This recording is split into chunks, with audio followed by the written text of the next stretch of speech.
They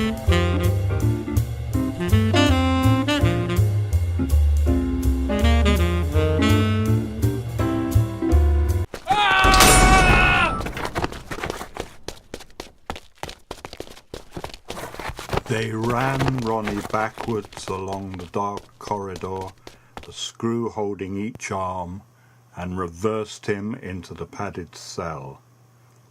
That way he couldn't drag his feet or brace them up against the door jamb. They made him wear a grey woolen dressing gown, but had taken away the cords so that he wouldn't be able to hang himself.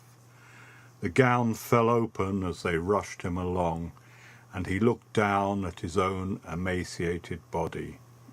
Each rib could be seen, as clearly as a chicken's when you rip the meat off the bone. His long blonde hair hung down in rat's tails. His cock and balls looked small, shrunken in the cold. He wanted to cover himself up but couldn't, and he realized how defenseless he was. That was the first thing the screws had told him. "You're in prison now, lad, and we can do anything we like to you." Ronnie was pinned face down on the padded floor, one screw kneeling on his back. His breath came in ragged gasps as he shouted at them to get off. Then, changing tack, he tried pleading with them. "I just need my fix, please." This seemed to provoke the man restraining him. The knee pressed harder into his back. He felt the warmth of the man's breath, first on the nape of his neck and then in his ear. "We'll give you an injection, lad, a ruddy meat injection. Right up your fucking arse," added the second screw. A third screw, who wore a white jacket, entered the cell carrying a syringe in one of those kidney-shaped bowls, the kind made of white enamel with a blue line painted round the rim. 400 milligrams of Largactil, White Jacket announced, equals 1 quiet night for yours truly. He said it with satisfaction, as though he'd just won an argument. Ronnie fought to throw off his persecutors. "He's getting his dander up now," laughed the first screw. "Oh, dearie, dearie me," said White Jacket. "Should I be worried?"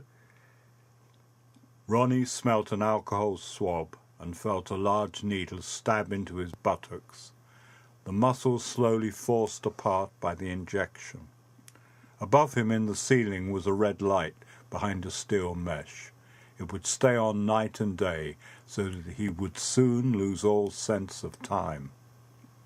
His jailers paused to look at him as they departed, swinging the heavy padded door closed. Ronnie heard the jangle of a key turning in the lock. He'd not had a fix for over 14 hours.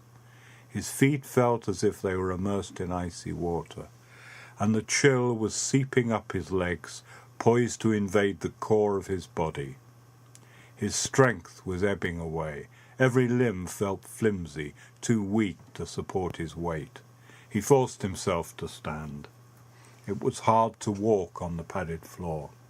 It bounced like a mattress and pitched him sideways, so that he swayed around like a gale-struck sapling and lurched from one wall to another. The ceiling and 4 walls were padded with the same material as the floor. Some kind of cream-coloured plastic had been used to cover dense foam rubber, so that you could throw yourself against the wall and simply rebound. And yet the cell didn't feel like a safe place. It had the aura of a death chamber, something to do with its airlessness, its red light, and its all-seeing spy hole squatting in the centre of the door. The cell felt like a pit into which animals were thrown to fight to the death, a sleazy nighttime venue for badger baiting or dog fighting.